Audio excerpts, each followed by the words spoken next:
title. She vanished after being replaced as Luna. 7 years later, every Alpha King bowed. Seraphina Voss had always believed that love was enough. She believed it when she stayed up through the night, tending to injured warriors, who came back from border skirmishes with torn flesh and broken spirits. She believed it when she sat with grieving mothers, whose sons had not come back at all.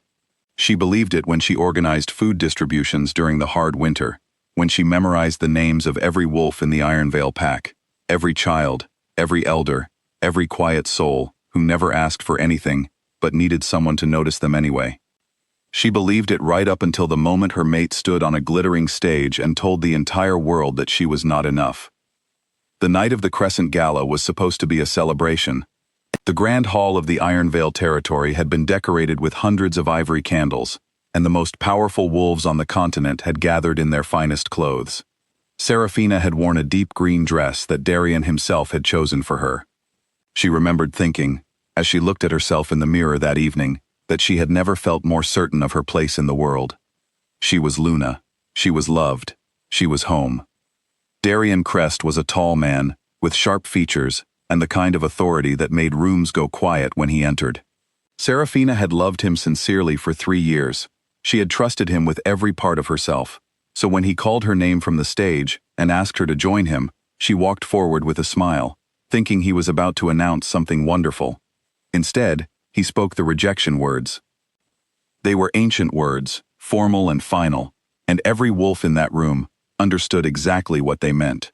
The mating bond between Seraphina and Darian, something that was supposed to be sacred, something that was not meant to be broken, was being cut deliberately, in public, in front of 500 witnesses. Standing beside Darian was a woman named Lena Vale. She was beautiful and composed, wearing a white dress and a calm expression, as though this moment had been planned and practiced many times. Her family owned half the southern territories. Her father commanded 3 allied packs. She was, by every political measure, an excellent choice. Seraphina stood very still as Darian spoke. She felt the bond snap. It was not like a sound. It was more like something warm, being pulled out of the center of her chest, leaving behind a cold and hollow space where it had lived. Her ears were ringing. The candles around her seemed to flicker even though there was no wind. Nobody spoke up. Nobody moved. 500 wolves stood in silence and watched. When Darian finished speaking, he turned to Lena. He did not look at Seraphina again. She stood there for one more moment. Then she turned around, walked through the crowd, which parted for her like water, pushed open the heavy oak doors of the hall, and stepped out into the dark night. She did not look back. She did not cry. Not yet. She walked into the forest at the edge of the territory, and she kept walking, and by the time the sun came up, she had crossed the border of the only home she had ever known. By morning, she was simply gone. 7 years is a long time. Long enough for packs to rise and fall. Long enough for alliances to shift, and old grudges to harden into something permanent. Long enough for a woman who once believed love was enough to learn something far more durable. The city of Verith sat at the edge of the supernatural world, and the human one, a place where both existed in uncomfortable but necessary proximity. It was a city of glass towers and ancient stone streets, of creatures who moved through crowds with careful, practiced normalcy. It was not a forgiving city. It did not make room for weakness. The woman who lived in the highest tower above Verith had not been weak in a very long time. She was known in certain circles simply as the architect. Nobody used her real name, because most people did not know it. What they knew was her work. She had ended a 3-decade blood feud between 2 vampire families by identifying the one financial interest they shared and building a treaty around it. She had convinced a fractured Fey court to accept neutral oversight by drafting a governance structure so fair that even their most suspicious elders could not find a flaw in it. She had done these things quietly, without ceremony, and she had done them with a precision that felt almost inhuman. She was tall and still. Her hair had developed silver streaks early, and she wore them without apology. Her eyes were the color of dark honey, and they had the quality of seeing several steps ahead of whatever conversation she was currently in. She dressed simply and spoke rarely. When she did speak, people listened, because they had learned that she did not waste words. Only a very small number of people knew that her real name was Seraphina Voss, former Lena of the Ironveil Pack, publicly rejected and quietly discarded 7 years ago. What she had discovered in the forest, on that first long night of walking alone, was something she had no framework for at the time. The rejection bond breaking had felt like destruction, but something else had happened alongside the destruction. Something that cracked open like a seed splitting its shell. Her senses had sharpened to an almost painful degree. Her wolf had not weakened. It had expanded, pressing against the inside of her skin like something much larger than she had assumed it was. It took 2 years of solitude, of research in places most wolves never thought to look, to understand what she was. A sovereign wolf, a bloodline so ancient that most supernatural historians listed it as extinct. The sovereign bloodline did not bond to a single pack. It was meant to hold space above packs, to serve as a living point of balance. Being forced into a standard mating bond had suppressed it entirely. The rejection had not broken her. It had, accidentally, set her free. She had spent the next 5 years building the conclave. The conclave was a neutral governing body. It had no territory of its own. It held no armies. What it held was something more powerful than either of those things. It held agreements, dozens of them, signed by every faction in the supernatural world, each one precisely worded and mutually enforcing. The conclave could not be bribed because it had nothing to sell. It could not be threatened because it did not govern through fear. It governed through architecture, through structures built so carefully that dismantling one piece meant destroying something every party needed. Seraphina had built it from nothing, with her own hands, over 5 years of work. Nobody bowed to her. Nobody needed to. They simply did what she recommended, because ignoring her advice had always, without exception, turned out to be a mistake. Sir, the war came without warning, as the worst things always do. It began as a border dispute between 2 northern packs, the kind of conflict that flared up every generation and usually burned itself out within weeks. But something was different this time. A cursed artifact had surfaced, an ancient object that amplified aggression in alpha wolves, stripping away their reason and leaving behind only the animal. Within a month, the conflict had spread across 5 territories. Alphas who had maintained peace for decades were suddenly making decisions that made no sense. Warriors, who had never met each other, were fighting to the death over lines on a map. The supernatural world began to panic. In Verith, Seraphina watched the reports come in and recognized the shape of the crisis. She had seen smaller versions of it before. She knew exactly what was needed and exactly who was going to have to ask for it. They came one by one, and then all at once. The 5 alpha kings of the northern continent, the most powerful wolves alive, men who had never bowed to anything, sent formal requests to the conclave. The language of the requests was careful and proud, because these were proud men who did not know how to ask for help without making it sound like something other than what it was. Seraphina read each request and set them aside. Then she sent a single reply to all 5, inviting them to send a representative to Verith. The one who came first was Alpha King Caden Reese. He was not what she expected, which was itself unexpected. She had learned to expect accurately. He was broad and quiet, with a watchful quality that reminded her of someone standing at a window during a storm, not afraid of the lightning, but very aware of it. He arrived at the conclave tower alone, without a delegation, which was either extremely confident or extremely foolish. She had not yet decided which. She received him in the main meeting room, a clean space of pale stone and tall windows, and gestured for him to sit. He sat down, looked at her, and went very still. She watched his face as he looked at hers. She saw the exact moment he recognized her. She saw the color shift beneath his skin.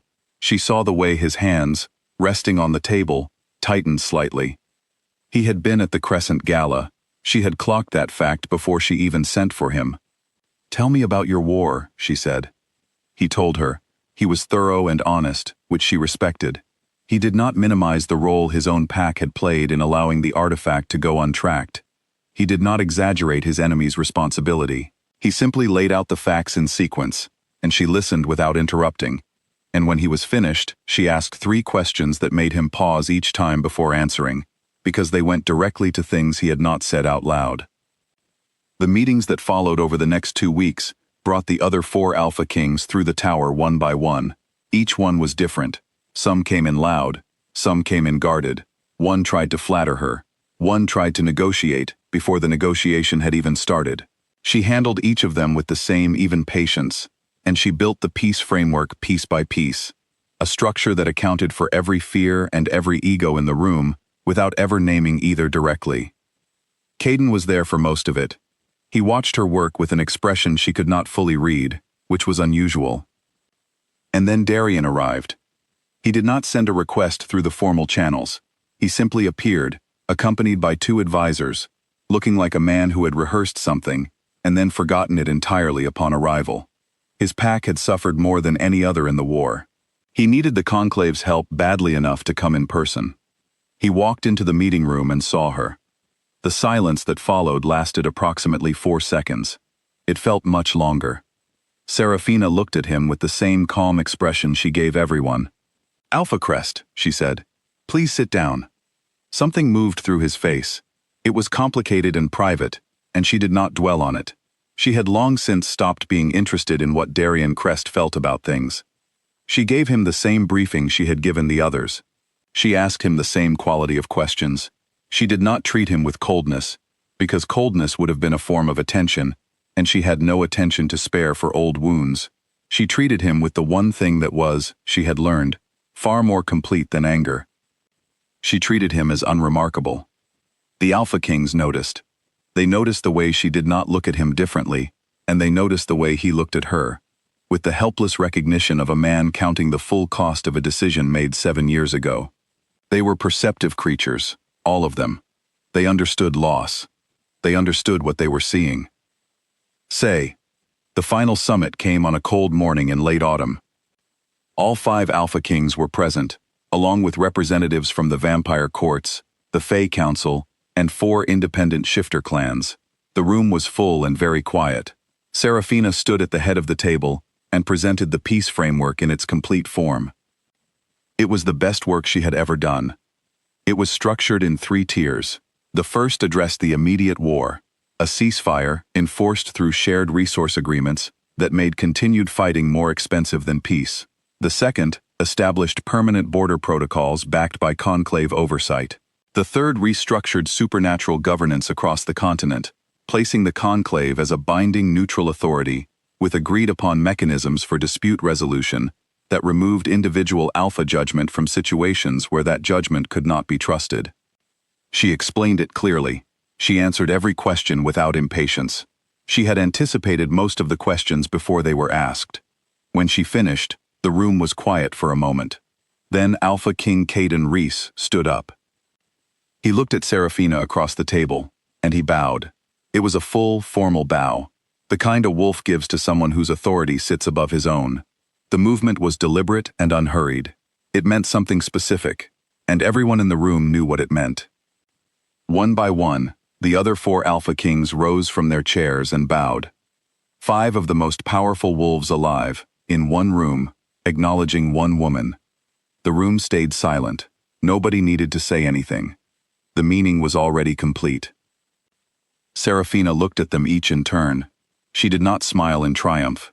She simply nodded once, a clean acknowledgement, nothing more, and said, "Thank you. Let's sign." Darian sat at the far end of the table with his advisors. He did not stand. He no longer held the rank to make it meaningful.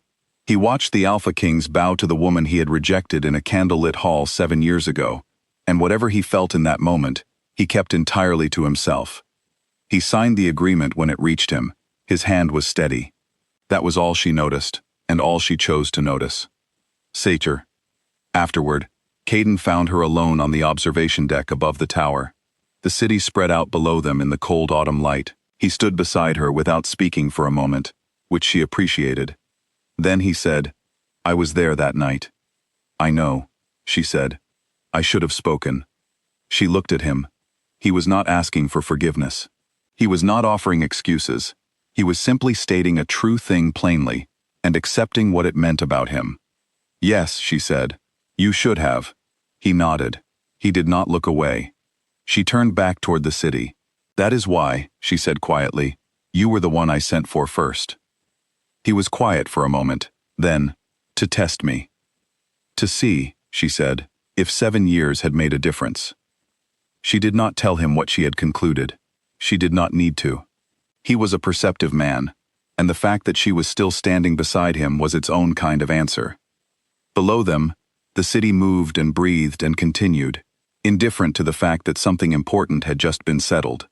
The cold air was clean. The light was pale gold and honest. Seraphina thought briefly of a girl in a green dress, walking out of a bright hall into the dark. She thought of that girl's hands, empty, shaking slightly, reaching for nothing because there was nothing to reach for. Then she looked at her hands now. Steady, certain, her own. She turned away from the railing and walked back inside. End of story.